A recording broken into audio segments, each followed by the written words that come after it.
Assalamualaikum, perkenalkan nama saya Intan Permatasari dengan NIM 72114192226 dari Rombel Akuntansi D. Di sini saya akan membahas tentang sistem informasi untuk keunggulan kompetitif dan selamat menonton. Baik, langsung saja di sini saya akan membahas tentang sistem informasi untuk keunggulan kompetitif. Di sini saya pakai buku referensi dari buku Sistem Informasi Manajemen by Raymond M. Shelley Jr. George Pascal. Langsung aja di sini ada A, perusahaan dan lingkungannya. Jadi perusahaan itu mengambil sumber daya dari lingkungan dengan mengubahnya menjadi produk atau jasa dan mengembalikan sumber daya yang telah diubahnya kembali ke dalam lingkungannya. Selanjutnya ada A1 yaitu model sistem umum perusahaan.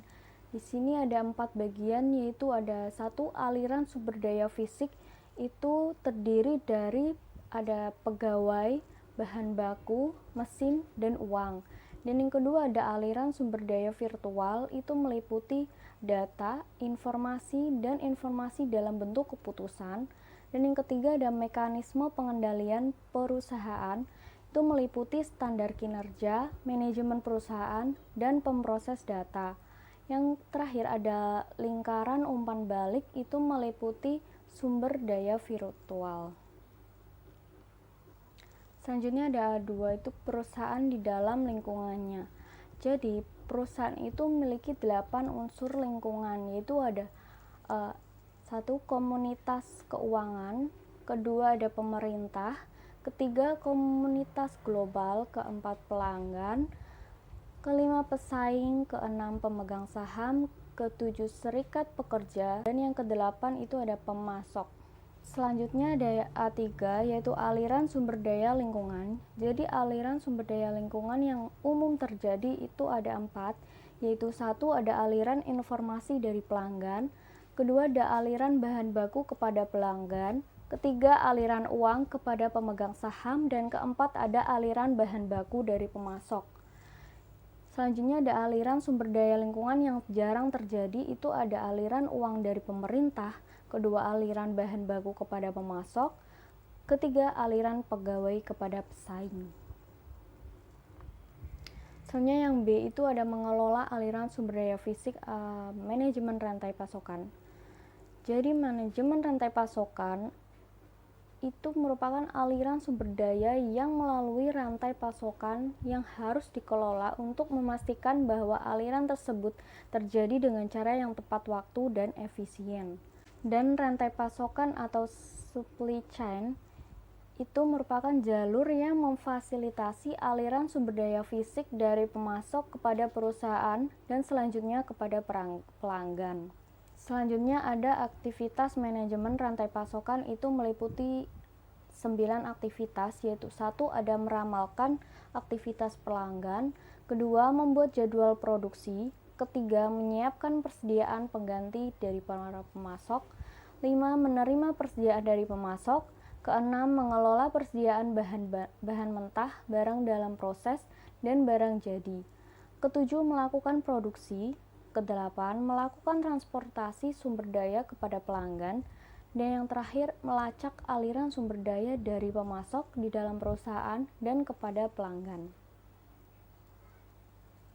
C itu ada keunggulan kompetitif.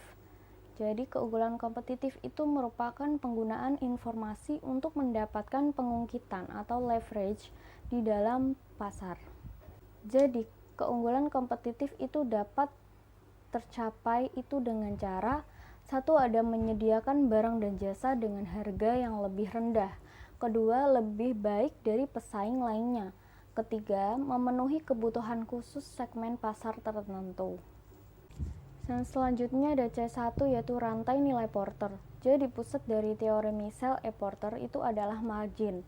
Dan margin itu sama dengan nilai produk dan jasa dikurangi biaya. Jadi perusahaan itu menciptakan nilai dengan melaksanakan aktivitas yang disebut Porter dengan aktivitas nilai atau value activity. C2 ada dimensi keunggulan kompetitif. dimensi keunggulan kompetitif itu ada 3, yaitu 1, keunggulan strategis. Itu merupakan perencanaan yang digunakan untuk pencapaian keuntungan. Yang kedua itu ada keunggulan taktis, itu merupakan metode untuk menyempurnakan strategi dalam cara yang lebih baik dibandingkan oleh pesaing. Ketiga, yaitu ada keunggulan operasional, yaitu merupakan transaksi dan proses harian yang memberi keuntungan. Yang kedua ada tantangan dari pesaing global. Jadi perusahaan multinasional atau MNC adalah sebuah perusahaan yang beroperasi lintas produk, pasar, negara, dan budaya. Perusahaan MNC itu terdiri dari perusahaan induk dan sekelompok anak perusahaan. Dan anak-anak perusahaan itu tersebar secara geografis dan masing-masing dapat memiliki kebijakan. Yang E ada tantangan dalam mengembangkan informasi global. Jadi sistem informasi global itu diberikan untuk suatu sistem informasi yang terdiri atas beberapa jaringan yang melintasi batas negara. Kemudian sistem informasi global memiliki kendala yang harus diatasi, yaitu ada A, kendala politisi, B, rintangan budaya dan komunikasi, C, ada masalah teknologi, dan D, kurangnya dukungan dari manajemen anak perusahaan. F, ada manajemen pengetahuan. Jadi manajemen pengetahuan itu merupakan semua aktivitas yang mengakuisisi data, memproses data menjadi informasi, menggunakan dan mengomunikasikan informasi dengan cara yang paling efektif, dan menghapus informasi pada waktu yang tepat. Jadi sumber daya sebuah informasi itu terdiri atas peranti keras komputer, peranti lunak komputer, spesialis informasi, pengguna, fasilitas, database, dan informasi. F1 itu ada dimensi informasi itu memiliki 4 bagian, yaitu ada 1, relevansi. Relevansi itu merupakan informasi yang memiliki relevansi jika berkaitan langsung dengan masalah yang ada. Yang kedua ada akurasi, itu merupakan idealnya semua informasi harus akurat seperti pembayaran gaji dan penagihan. 3 ada ketepatan waktu, itu merupakan informasi harus tersedia untuk memecahkan masalah sebelum situasi krisis menjadi tidak terkendali. 4 ada kelengkapan. Kelengkapan itu merupakan manajer harus mampu memperoleh informasi yang menyajikan gambaran lengkap dari suatu permasalahan atau penyelesaian.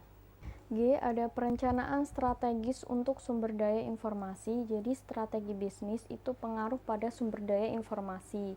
Sumber daya informasi dan strategis itu berpengaruh pada strategi bisnis. G1 ada Chief Information Officer dan Chief Technology Officer.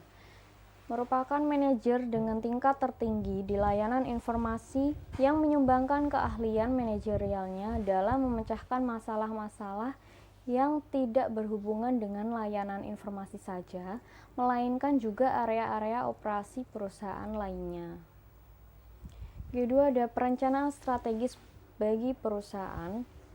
Itu merupakan perusahaan mengkoordinasikan para eksekutifnya ke dalam suatu komite eksekutif.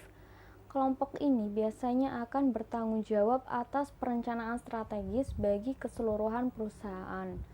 Jadi pada tingkat yang minimum, komite ini akan menentukan rencana bisnis strategis organisasi. G3 ada rencana strategis untuk area bisnis. Jadi sebuah perusahaan itu memiliki komitmen pada perencanaan strategis. Perusahaan melihat adanya kebutuhan bagi masing-masing area bisnis untuk mengembangkan rencana strategisnya, yang mana area-area bisnis harus bekerja sama dalam mengembangkan rencana strategisnya. Rencana area bisnis ini akan merinci bagaimana area-area tersebut akan mendukung setiap usaha yang dilakukan dalam mencapai sasaran strategisnya. Oke, cukup sekian dari saya. Jika ada salah kata, saya minta maaf. Wassalamualaikum warahmatullahi wabarakatuh.